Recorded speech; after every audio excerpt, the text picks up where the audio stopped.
have a few overly ripe bananas, a toddler, and an extreme sweet tooth. We're gonna go ahead and make some banana chocolate chip oatmeal bites. Only good for your health, but are also good for the soul, and a late night sweet tooth. You ready, Lana?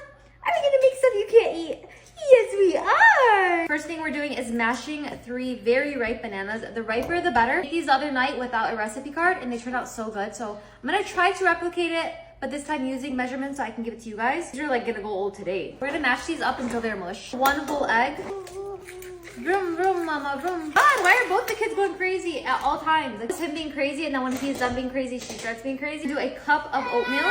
1 minute oats. I noticed these carry a lot more moisture than the regular, like, rolled oats. I eyeball this, but I'm gonna say a teaspoon of baking powder. Oh, there we go. We're gonna do a 1/4 cup of all-purpose flour.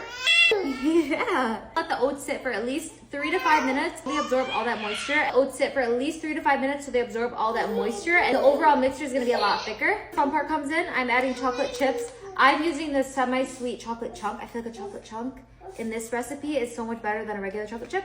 So we're doing semi-sweet chocolate chips, chunks, milk chocolate. The more chocolate chips, the better. I want to taste the chocolate chip in each bite. For about 3 to 5 minutes until it thickens, and then we're going to add it to the baking dish. I have an extra large cupcake baking dish, so I'm not going to be using it all, but we're going to be using parchment paper to line them. The mixture is a lot thicker now. Cookie liners, just use regular parchment paper, and then once I scoop it in, it like lines it perfectly. A bit more batter I can fill. Maybe 11. It could vary depending on how big your bananas are, but this is going in the oven at 350 for about 25 to 30 minutes.